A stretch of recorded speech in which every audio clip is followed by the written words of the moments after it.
नमस्कार दर्शकों, खबरों की खबर कार्यक्रम में आपका एक बार फिर से स्वागत है। शुरुआत करते हैं देश दुनिया की कुछ खास खबरों के साथ। 4 अक्टूबर की शाम को कई घंटे तक व्हाट्सएप, फेसबुक और इंस्टाग्राम के सर्वर रहे डाउन। मैसेजिंग पर ब्रेक लगने से परेशान यूजर्स ने ट्विटर पर चलाई ट्रेंड। उत्तराखंड राज्य सरकार ने डीएम को दिया 3 माह तक का रासुका लगाने का अधिकार। फैसले के विरोध में मौन व्रत करेंगे पूर्व सीएम हरीश रावत। असम सीआईडी ने 36 शिक्षकों के खिलाफ किया मामला दर्ज। इन पर फर्जी प्रमाण पत्र के आधार पर नौकरी पाने का लगा है आरोप। ब्रिटेन के यात्रा प्रतिबंधों पर जैसे को तैसा की नीति के तहत ब्रिटेन से आए 700 यात्रियों को 10 दिन के अनिवार्य क्वारंटाइन में भेजा गया।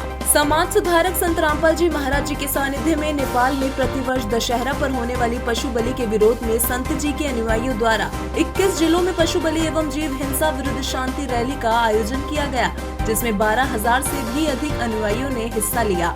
इसके अलावा देश के 22 जिलों में निःशुल्क रक्तदान शिविरों का भी आयोजन किया गया, जिसमें 961 यूनिट ब्लड डोनेट किया गया। तेलंगाना ने विकसित किया भारत का पहला स्मार्टफोन आधारित ई वोटिंग सिस्टम। यह समाधान विशेष रूप से विकलांग व्यक्तियों, वरिष्ठ नागरिकों और बीमार लोगों के लिए मतदान की पहुंच बढ़ाने के लिए खोजा गया है। बेंगलुरु के कस्तूरी नगर में गुरुवार दोपहर एक 3 मंजिला इमारत ढह गई। पिछले कुछ दिनों में इस तरह की तीसरी घटना बेंगलुरु में देखी गई। WHO ने मलेरिया की पहली वैक्सीन को दी मंजूरी। अब अफ्रीकी देशों से होगी टीकाकरण की शुरुआत।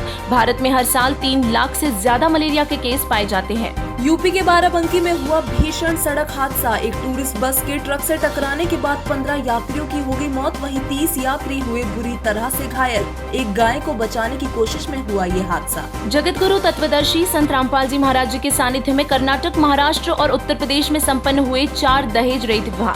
महज 17 मिनट में संपन्न होने वाले इन अनोखे विवाहों से लोग दिन प्रतिदिन हो रहे हैं प्रभावित। यूपी के लखीमपुर खीरी में मंत्री के बेटे की गाड़ी से कुचले गए किसान। हिंसा में 4 किसान और 4 बीजेपी कार्यकर्ता समेत 8 की हो गई मौत। ताइवान ने दी चीन को चेतावनी, कहा कब्जा किया तो पूरे एशिया में होगा विनाश।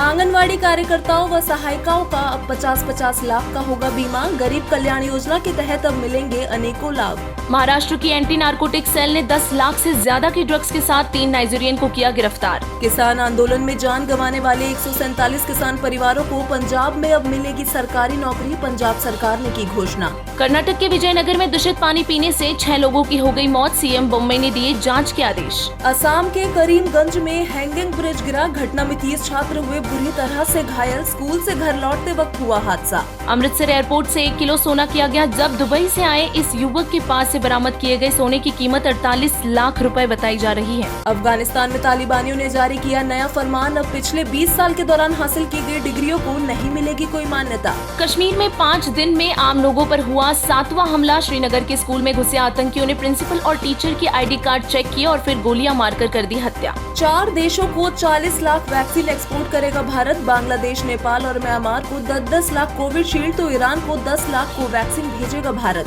ब्रिटेन के बदले तेवर। अब कोविशील्ड की दोनों डोज लिए भारतीयों को नहीं होना होगा क्वारंटाइन। यात्रियों को अभी भी कोई रियायत नहीं। रेल मंत्रालय ने 6 महीने के लिए बढ़ाई कोविड-19 की गाइडलाइंस। महाराष्ट्र में आयकर विभाग ने 50 जगहों पर मारे छापे, तो वहीं CBDT को भी चलाया बड़ा तलाशी अभियान। सूत्रों से मिली गुप्त जानकारी के बाद एक्शन में आई सरकार। सुप्रीम कोर्ट ने फरीदाबाद में रेलवे लाइन से झुग्गियां हटाने पर यथास्थिति रखने का निर्देश दिया। 10 नवंबर तक कार्रवाई न करने के दिए आदेश। कोरोना से अनाथ हुए बच्चों की मदद करने के लिए सरकार ने जारी की PM cares for children scheme. अब हर तरह की मदद पाने के लिए अनाथ बच्चे 31 दिसंबर तक कर सकते हैं रजिस्ट्रेशन। रूस में एक दिन में कोरोना से सबसे ज्यादा हुई मौतें। 24 घंटे में कोरोना वायरस से 929 लोगों की हो गई मौत। संक्रमण का खतरा कम करने के लिए मॉस्को और आसपास के इलाकों में लगाए गए प्रतिबंध। रामायण में रावण का किरदार निभाने वाले अरविंद त्रिवेदी का हुआ निधन। मुंबई के कांदिवली वेस्ट स्थित शमशान में हुआ एक्टर का अंतिम संस्कार। फेसबुक पर ISIS का प्रचार करने के आरोप में तमिलनाडु के प्रतिबंधित संगठन HUT के सदस्य अब्दुल्ला के खिलाफ NIA ने दायर की चार्जशीट। देश भर में जहरीले सांप से डसवाकर हत्या का नया चलन हो गया है शुरू। सुप्रीम कोर्ट ने जाहिर की चिंता।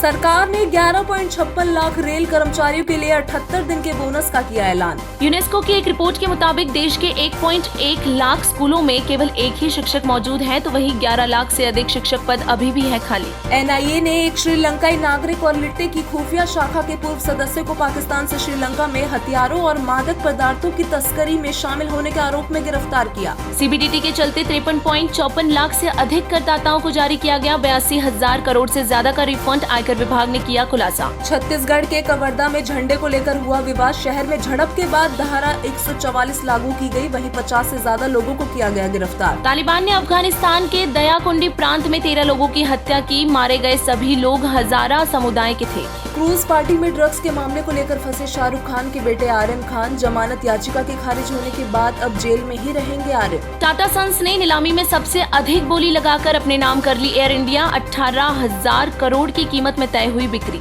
मध्य प्रदेश के उमरिया में ट्रैक्टर ट्रॉली पलटने से 2 लोगों की हो गई मौत। बताया जा रहा है कि ट्रैक्टर की रफ्तार ज्यादा होने की वजह से हुआ हादसा।